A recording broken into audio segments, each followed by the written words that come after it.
ఏదమ్మా ఆ చూపించు నీచంగా. అయ్యో నేను అడిగింది ఇయా కాదయ్యా. ఓహో ఈ ఆ కూడా తెలియకుండా కంటి డాక్టర్ని ఒంటి డాక్టర్ని అయిపోయాను అనుకున్నావా నీచంగా? నేను అడిగింది ఆ అమ్మాయిని ఆ నోరు తెరవమని. ఆ అమ్మాయిని ఒళ్ళు బాగాలేదని తెచ్చాం, పళ్ళు బాగాలేదని కాదు. You shut up man. నువ్వు నోరు తెరవమని నీచంగా.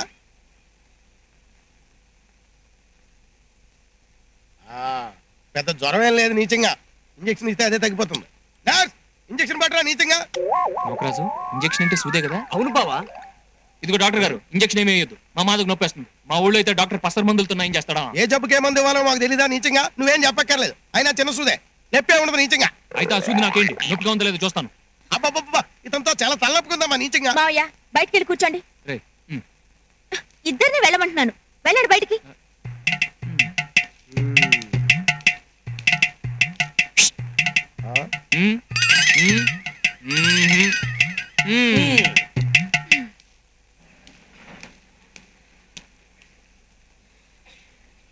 ఏంటి, ఇంజక్షన్ ఇచ్చాడా? అవును. అయితే నువ్వు వెళ్ళి కారులో కూర్చో, మేము వెళ్ళి ఫీజు ఇచ్చేస్తాం. నోకరాజు, నాలుగు బయట నీచంగా. ఇదిగో పశువుల డాక్టర్ దగ్గర మనుషులకి ఏంట్రా పని? అర్జెంట్ గా వెళ్ళిపో, డాక్టర్ గారికి ఫీజు ఇవ్వాలి. నా స్టేట్మెంట్ ప్రకారం ట్రీట్మెంట్ ఇవ్వమంటే నీ సెంటిమెంట్ ప్రకారం ఇంజక్షన్ ఇస్తావా? ఏమిటా నీ దబాయింపు? నేను ఇచ్చిన ఇంజక్షన్ చిన్నపిల్లలకి ఇచ్చిన ఇంజక్షన్ నీచంగా. నోకరాజు, వస్తున్నా బావా. ఏం చేస్తున్నావయ్యా? దొరికింది. అయ్యి బాబు, దాంతో పడితే కోమలోకి వెళ్ళిపోతున్నాయి బాబు.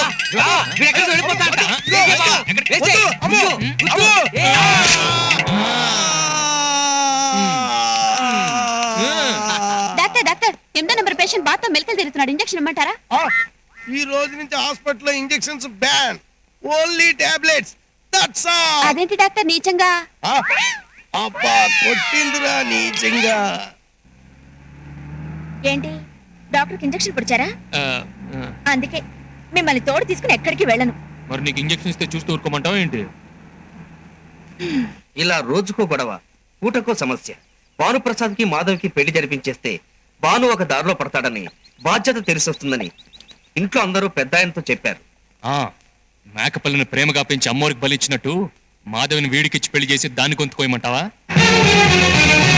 పాపం ఆ పిల్ల తల్లిదండ్రులు పోగొట్టుకుని మనమే దిక్కని నమ్ముకొనిచ్చింది, దానికి ద్రోహం చేయలేను. ఇందులో ద్రోహం చేయడమే ఉందండి. వాళ్ళిద్దరికి పెళ్లి చేయాలని వాళ్ళ చిన్నతనంలోనే నిర్ణయించుకున్నాం కదా. అన్ని మనం చిన్నతనంలో అనుకున్నట్టు జరుగుతున్నాయా? మాధవి చదువుకుని డిగ్రీ తీసుకోపోతుంది, నీ కొడుకేమో వేలు ముద్రగాడు. అసలు అమ్మాయిని చేసుకోవడానికి వీడికి ఏమో అర్హత ఉంది? అర్హత ఏమిటండి అర్హత?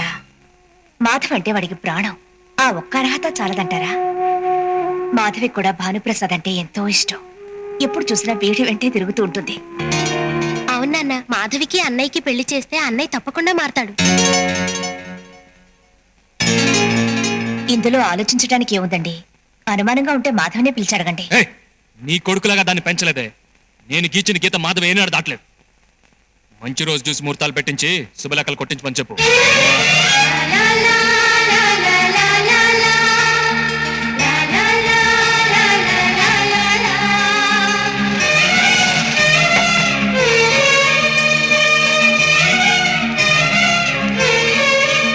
పెళ్లి ఏర్పాట్లు ఊరంతా ఆశ్చర్యపడేలా ఘనంగా జరుగుతున్నాయి. మాధవికి తనకి పెళ్లైతే పాలాభిషేకం చేయించి బంగారు ముక్కెర చేయిస్తానని పక్క ఊరి మావుళ్ళమ్మ తల్లికి మొక్కుకున్నాడమ్మా భానుప్రసాద్.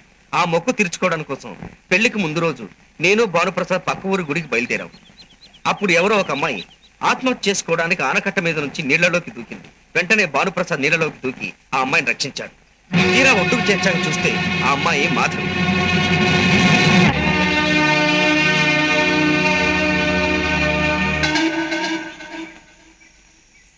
రేపు ఉదయం పెళ్లి పెట్టుకుని ఎందుకు ఇలా చేసావు? ఈ పెళ్లి నుంచి తప్పించుకోవడానికి వేరే మార్గం లేక ఎవరిని అడిగి పెళ్లి నిశ్చయించారు? మీ అంతటి మీరే నిర్ణయాలు తీసుకుంటే నేను వచ్చి తలంచి తాళి కట్టించుకోవాలా? అయినా ఏం చూసి నేను పెళ్లి చేసుకోవాలి? చదువా, కల్చరా, డిగ్నిటీయా?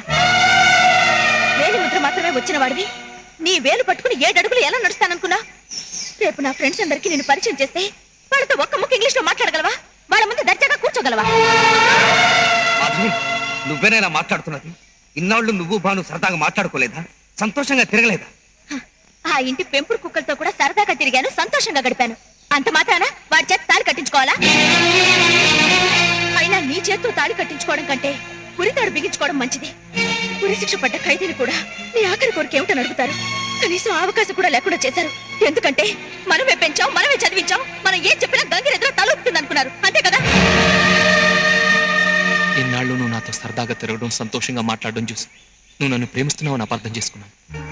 కానీ కుక్కలతోనూ కోళ్లతోనూ తిరిగినట్టు నాతోనూ తిరిగావని తెలుసుకునంటే మాత్రం పెళ్లి దాకా రానిచ్చునేవాడిని కాదు. చిన్నప్పటి నుంచి నీ ఆశే నా ఆశ, నీ సంతోషమే నా సంతోషం అనే భ్రాంతిలో బతుకుతూ వచ్చాను. అందుకే ఈ ప్రపంచంలో నీకు ఇష్టం లేనిది ఏది నాకు ఇష్టం లేదు.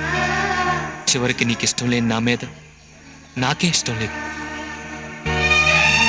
నీకు తగ్గ చదువు సంస్కారం ఉన్న వాడిని పెళ్లి చేసుకుని సుఖంగా ఉంది. నాన్నగారి మీద నీకు ఎంత గౌరవం ఉందో నాకు తెలియదు, కానీ ఆయనకు మాత్రం నీ మీద అపారమైన నమ్మకం.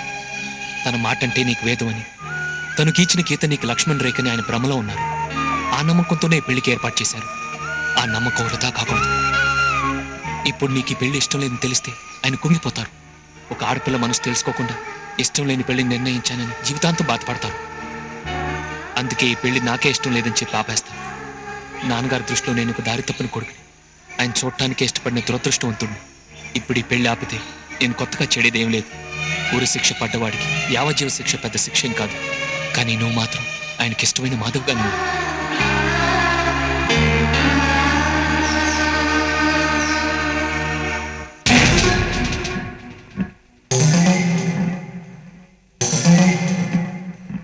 ఇప్పుడు ఈ పెళ్లి ఆగిపోతే మీ నాన్నగారి గౌరవ ప్రతిష్టలు ఏమైపోతాయో ఆలోచించావా? నా మాట విని ఈ పెళ్లిని ఆపొద్దురా. ఆఖరి మాట ఏంటో చెప్పమను. మాధవి మెడలో తాళి కడతాడా కట్టడా?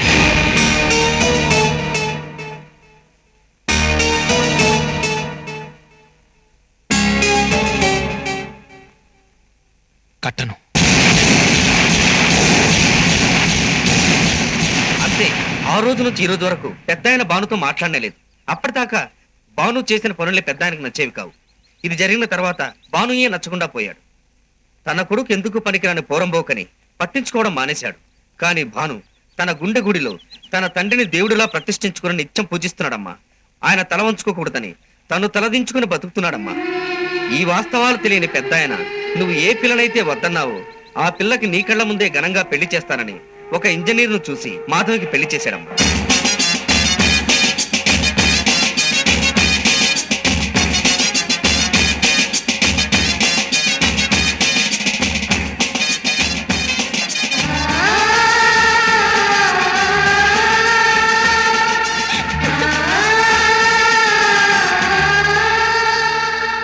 జరిగింది ఎవరితోనూ చెప్పొద్దని భాను నాతో ఒట్టేయించుకున్నాడమ్మా.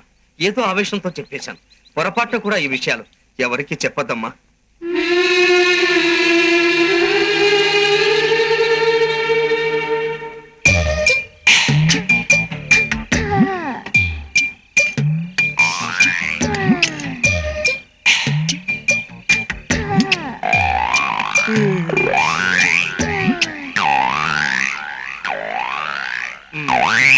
ఎరా నిన్ను నానా తిట్లు తిట్టానని గొడ్డు చాకరి చేయించుకున్నానని నా మీద కోపంగా ఉందా? అయ్యో లేదన్నా, మీరు నాకు అన్నలాంటారు.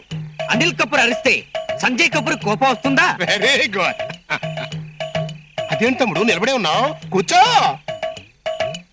అర్రే కింద కూర్చుంటావేంటయ్యా? కుర్చీలో కూర్చో తమ్ముడు. మూల విరాట్ లాంటి వారు నీ ముందు కుర్చీలో కూర్చుంటే కళ్ళు పేలిపోతాయి. అడ్డడ్డడ్డడ్డే ఏంటో అనుకున్నా. నీకు మర్యాద బాగా తెలుసు తమ్ముడు.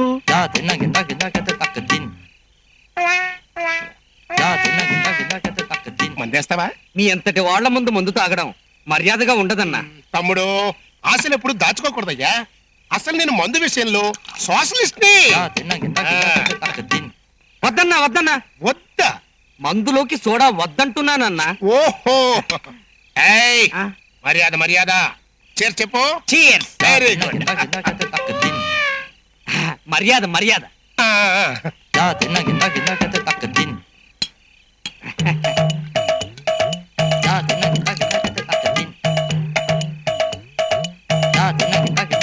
మర్యాద మర్యాద.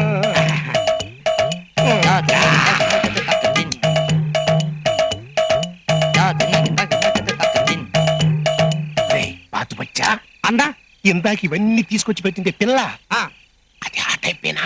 ఆ టైప్ అంటే అదేరా అక్కం అక్కం ఆ టైపేనా అని. అక్కుం అక్కుం అవునో కాదో నాకు తెలియదు కానివ్వండి, వైజాగ్ అప్పర్ నడితే తెలుస్తుందండి. వీరప్పలాగా